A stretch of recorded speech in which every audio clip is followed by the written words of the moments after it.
ಮಮತೆಯ ನೀನ ಕರಗುವುದನ್ನು ಕಲಿಸ್ತೇನೆ. ಕಾರ್ಯಕ್ರಮವಾಗಿ ಸಂಜನಾ ಹಾಗೂ ಗೌತಮಿ ರವರಿಗೆ ಧನ್ಯವಾದಗಳು. ಆಗಮಿಸಿರುವಂತಹ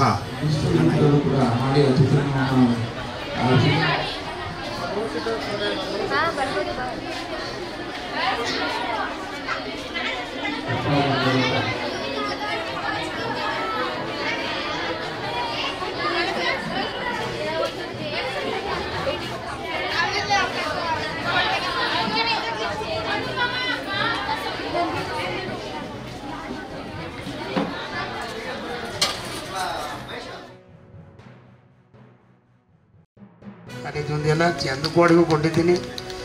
ಹಾಗೆ ವೆಂಕಟೇಶ್ ಛತ್ರ ಹರದನಹಳ್ಳಿ ಸುಮಾರು 1 ಕೋಟಿಯಷ್ಟು ನನಗೆ ಬರ್ತಕ್ಕಂಥ CSR ಸಮಾಜ ಸೇವೆಗಳಿಗಾಗಿ ಅಂತೇಳಿ ಆಯಾ ನಿಗಮಗಳಲ್ಲಿ ಇಡ್ತಕ್ಕಂಥ ಅನುದಾನ ಬಹುಪಾಲು ನಮ್ಮಲ್ಲಿಗೆ ಬಳಸ್ಕೊಂಡಿದ್ದೀವಿ.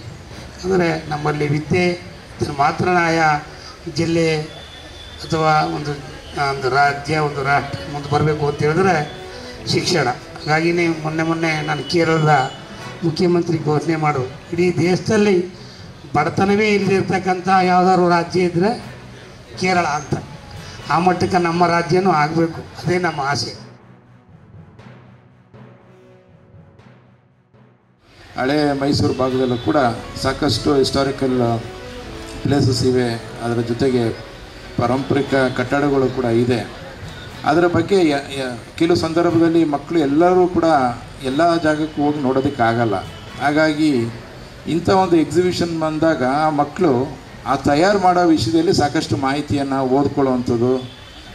ಅದರ ಜೊತೆಗೆ ಇವತ್ತು ಎಲ್ಲ ಕಾಲೇಜಲ್ಲೂ ಕೂಡ ಎಲ್ಲ ಫೆಸಿಲಿಟಿ ತುಂಬ ಚೆನ್ನಾಗಿದೆ, ಇಂಟರ್ನೆಟ್ ಫೆಸಿಲಿಟಿ ಇದೆ. ಹಾಗಾಗಿ ಅದನ್ನೆಲ್ಲ ಬಳಸ್ಕೊಂಡು ಅವರು ಈ ವಿಷಯದಲ್ಲಿ ಭಾಳಷ್ಟು ಆಳವಾಗಿ ಅಧ್ಯಯನ ಮಾಡೋಕ್ಕೆ ಅನುಕೂಲ ಆಗ್ತದೆ. ಏನಪ್ಪ ಅಂತಂದರೆ ಕರುನಾಡ ಕೋಟೆಗಳು ಅಂತಕ್ಕಂಥ ಒಂದು ಪುಸ್ತಕದ ರೂಪದಲ್ಲಿ ಬಂದಿರತಕ್ಕಂಥ ಆ ಒಂದು ವಿಶೇಷತೆ ಏನಪ್ಪ ಅಂದರೆ ಕರ್ನಾಟಕದಲ್ಲಿ ಇರ್ತಕ್ಕಂಥ ಎಲ್ಲ ಕೋಟೆಗಳ ಒಂದು ಒಳಗೊಂಡಂಥ ಒಂದು ಪುಸ್ತಕ. ಆ ಪುಸ್ತಕದಲ್ಲಿ ಇದುವರೆಗೂ ಕೂಡ ಬೆಳಕಿಗೆ ಇರ್ತಕ್ಕಂಥ ಒಂದಷ್ಟು ಕೋಟೆಗಳನ್ನು, ಸುಮಾರು 26 ಕೋಟೆಗಳನ್ನು ನಾವು ಗುರುತಿಸಿ ಮಾಡೆಲ್ಗಳನ್ನು ಮಾಡಿಸ್ತಕ್ಕಂಥದ್ದು. ಅದಕ್ಕೆಲ್ಲ ಕಾರಣಕರ್ತರು ಅಂದರೆ ನನ್ನ ದ್ವಿತೀಯ BA ಮತ್ತು ತೃತೀಯ BA ವಿದ್ಯಾರ್ಥಿನಿಯರು. ಕೂಡ ಅರ್ಥಪೂರ್ಣವಾದದ್ದು ಅಂತ ನನ್ನ ಅನಿಸಿಕೆಯಾಗಿದೆ. ಕಾಡು, ನಾಡು, ನದಿ, ಹೊಳೆ, ಝರಿ, ಜಲಪಾತಗಳ ರುದ್ರ ರಮಣೀಯ ಈ ಚಾಮರಾಜನಗರ. ಜನಪದ ಸಂಸ್ಕೃತಿ, ಆದಿವಾಸಿ ಸಂಸ್ಕೃತಿ, ಆಧುನಿಕ ಸಂಸ್ಕೃತಿ, ಈ 3 ಸಂಸ್ಕೃತಿಗಳ ಮೀಟಿಂಗ್ ಪಾಯಿಂಟ್ ಈ ಚಾಮರಾಜನಗರ. ಕನ್ನಡ, ತಮಿಳು, ಮಲಯಾಳಿ, ಉರ್ದು ಹಾಗೂ ಆದಿವಾಸಿ ಭಾಷೆಗಳ ಸಂಗಮ ಈ ಚಾಮರಾಜನಗರ.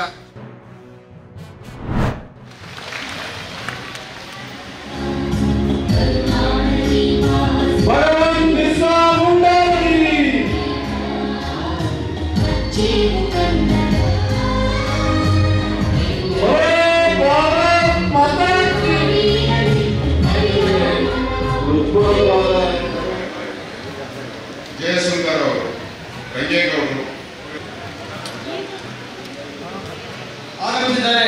ತಮ್ಮೆಲ್ಲರ ಪರವಾಗಿ ಅವರು ಸ್ವಾಗತವನ್ನು ಬಯಸೋಣ. ಭಾರತ್ ಮಾತಾ ಕಿ ಮಾತಾ ಕಿ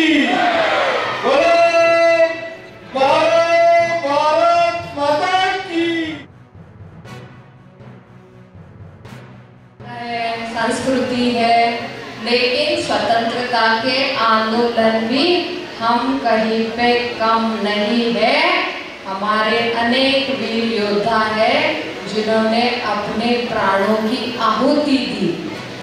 अनेक योद्धा है जिनके मैं नाम लेती हूँ, जिसमें भगवान बिरसा मुंडा, तिलका मांझी, सिद्धो कानो, राघोजी भांगरे, तंट्या मामा, भागोजी नाइक, रानी दुर्गावती, ऐसे अनेक ट्राइबल हमारे वीर योद्धा है जिन्होंने हमारे लिए, देश के लिए काम किया.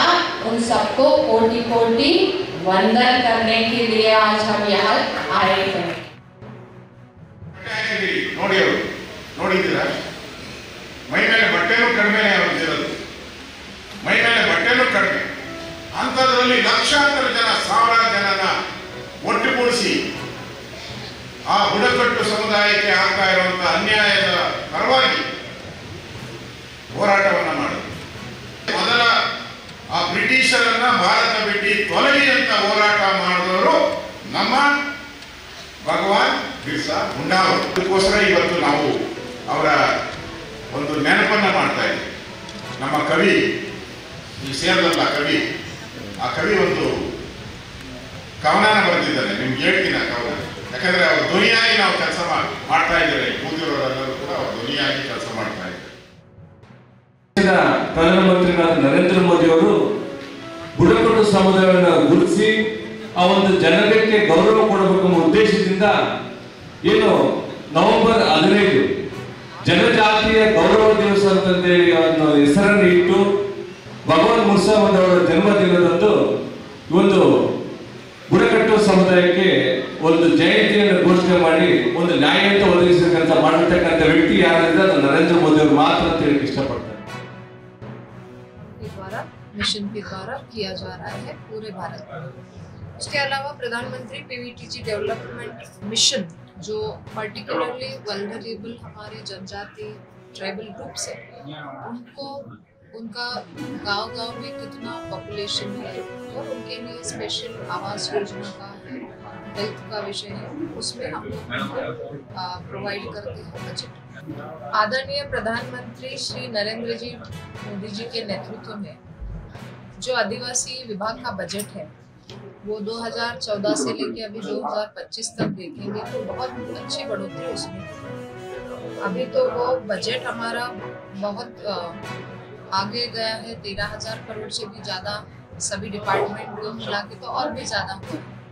उसके अलावा हमारे प्रधानमंत्री जनजातीय उन्नत ग्राम अभियान करके जो योजना बनाई है उसमें गांव-गांव तक अच्छा डेवलपमेंट पहुंचने के लिए ये योजना